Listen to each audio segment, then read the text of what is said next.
नमस्कार, आपण पाहत आहात सह्याद्री न्यूज, आवाज महाराष्ट्राचा।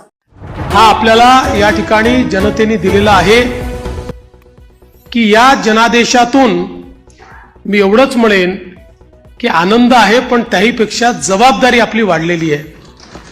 प्रचंड मोठी जबाबदारीची जाणीव करून देणारा अशा प्रकारचा जनादेश हा जनतेने आपल्याला दिलेला आहे। आणि विशेषतः आपल्या लाडक्या बहिणी असतील, आपले लाडके भाऊ असतील, आपले लाडके शेतकरी असतील, आपले लाडके युवा असतील, या सगळ्यांनी आणि समाजातल्या दलित, वंचित, ओबीसी, आदिवासी सगळ्यांनी जो जनादेश आपल्याला दिलेला आहे त्या जनादेशाचा सन्मान राखण्याचं काम हे आपल्याला करावं लागणार आहे। आणि म्हणून निश्चितपणे आपली प्राथमिकता आपण सुरू केलेल्या योजना आणि आपण दिलेली आश्वासनं ही पूर्ण करणं याच्याकडे आपली प्राथमिकता तर असेलच, पण त्यासोबत महाराष्ट्राला पुढे नेण्याकरता महाराष्ट्राला सर्व आघाड्यांवर पहिल्या क्रमांकावर आणण्याकरता आपल्या सर्वांना या ठिकाणी सातत्याने कार्यरत राहायचं आहे। आपल्याला कल्पना आहे की 2019 साली देखील जनतेचा कौल आपल्याला मिळाला होता। दुर्दैवाने जनतेचा जो कौल होता तो हिसकावून घेण्यात आला आणि जनतेसोबत एक प्रकारे बेईमानी त्या काळामध्ये झाली। मी काही त्या इतिहासामध्ये जाऊ इच्छित नाही, एक नवीन सुरुवात आपण करतोय, पण या गोष्टीचा निश्चित उल्लेख करेन की सुरुवातीच्या 2.5 वर्षामध्ये ज्या प्रकारे वेगवेगळ्या पद्धतीनं आपल्याला त्रास देण्यात आला, आपल्या आमदारांना त्रास देण्यात आला, नेत्यांना त्रास देण्यात आला, अशाही परिस्थितीमध्ये मला या गोष्टीचा अभिमान आहे की 2.5 वर्षात एकही आमदार आपल्याला सोडून गेला नाही। सगळे आमदार, सगळे नेते संघर्ष करत होते आणि त्या संघर्षामुळेच 2022 साली पुन्हा आपलं सरकार तयार झालं आणि त्यातूनच आज पुन्हा एकदा पूर्ण बहुमत आपल्या महायुतीला, प्रचंड बहुमत हे महायुतीला मिळालं आणि आपल्या भारतीय जनता पक्षाला 132 आणि आपल्या मित्रांसोबत 137 जागा, एक प्रकारचा इतिहास या महाराष्ट्रामध्ये लिहिला गेला। हा इतिहास मला असं वाटतं की अभूतपूर्व अशा प्रकारचा आहे। या निमित्ताने देशाचे प्रधानमंत्री माननीय मोदीजींचे मी मनापासून आभार मानेन की माझ्यासारख्या बूथचा कार्यकर्ता म्हणून ज्याने काम चालू केलंय, वॉर्डाचा अध्यक्ष म्हणून काम चालू केलंय, अशा एका कार्यकर्त्याला या सर्वोच्च पदापर्यंत 3 वेळा माननीय मोदीजींनी या ठिकाणी बसवलं। अर्थात त्यातला एकदा 72 तासाकरताच होतो, पण तरी देखील टेक्निकली होतो, त्याच्यामुळे 3 वेळा मला महाराष्ट्राच्या मुख्यमंत्री पदावर बसण्याचा मान सन्मान त्यांनी दिला।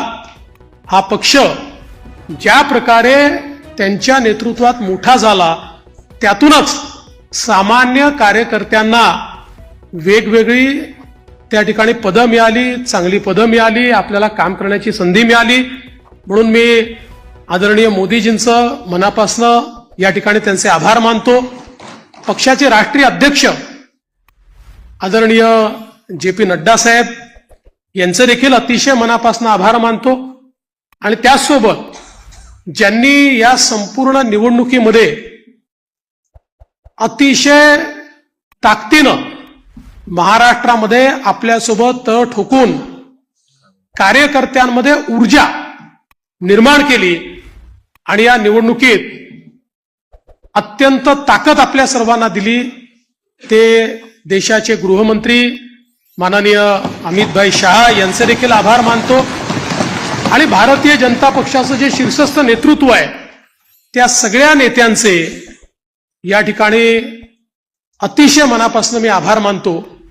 आणि विशेषतः वेगवेगळे राज्यातल्या ज्या कार्यकर्त्यांनी नेत्यांनी आपल्याला मदत केली त्यांचे देखील मी अतिशय मनापासून आभार मानतो. महाराष्ट्रातली सगळी टीम तर आपले प्रदेशाध्यक्ष बावनकुळेजी यांच्या नेतृत्वात महाराष्ट्र भाजप हा पूर्ण ताकदीने या ठिकाणी मैदानामध्ये होता आणि त्यामुळेच हा विजय आपल्याला या ठिकाणी मिळालेला आहे. त्याबद्दल भारतीय जनता पक्ष महाराष्ट्राच्या संपूर्ण टीमचं मी मनापासून अभिनंदन करतो, आभार मानतो. आणि अर्थातच तुम्ही सगळे लोक आहात म्हणून मी इथे आहे. तुम्ही नसतात तर मी इथे नसतो. त्याच्यामुळे तुमचे सगळ्यांचे मनपूर्वक आभार मानत असताना पुढची वाट ही आपल्याला अपेक्षा पूर्ण करण्याकरता संघर्षाची आहे. आपल्याला अपेक्षा पूर्ण करायच्या आहेत. त्यामुळे आपल्याला सगळ्यांना आपलं महायुतीचं सरकार आहे. या सरकारमध्ये एक दिलाने आपल्या सगळ्या मित्रांना सोबत घेऊन आणि प्रसंगी जेव्हा इतकं मोठं मॅन्डेट असतं त्यावेळी सगळ्या गोष्टी सगळ्यांच्या मनाच्या आपल्याला पूर्ण करता येत नाहीत. पण आपण एक लार्जर, एक मोठा अशा प्रकारचा विचार घेऊन, एक लार्जर गोल घेऊन आपण राजकारणामध्ये आलेलो आहोत. केवळ पदांकरता, केवळ आपल्याला कोणीतरी मोठं करावं याकरता आपण राजकारणात आलेले नाही आहोत. त्यामुळे मला या गोष्टीची पूर्ण अपेक्षा आहे की येत्या काळामध्ये 4 गोष्टी आपल्या मनाप्रमाणे होतील तर 4 गोष्टी मनाविरुद्ध देखील होतील. पण तरी देखील एका लार्जर इंटरेस्टमध्ये आपण सगळे एकत्रितपणे काम करू आणि आपली शक्ती काय आहे ही शक्ती निश्चितपणे या ठिकाणी आपण दाखवून देऊ.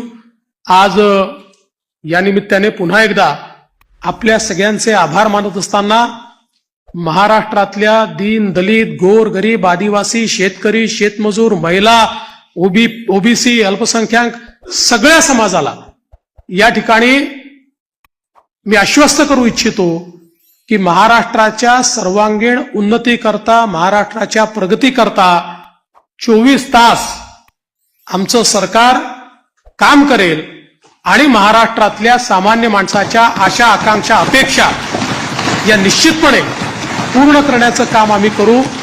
पुन्हा एकदा आपल्या सर्वांचे आभार मानतो. माननीय देशाचे पंतप्रधान नरेंद्र मोदीजी यांचे मनापासून आभार मानतो आणि माझं बोलणं संपवतो. धन्यवाद. जय हिंद, जय महाराष्ट्र.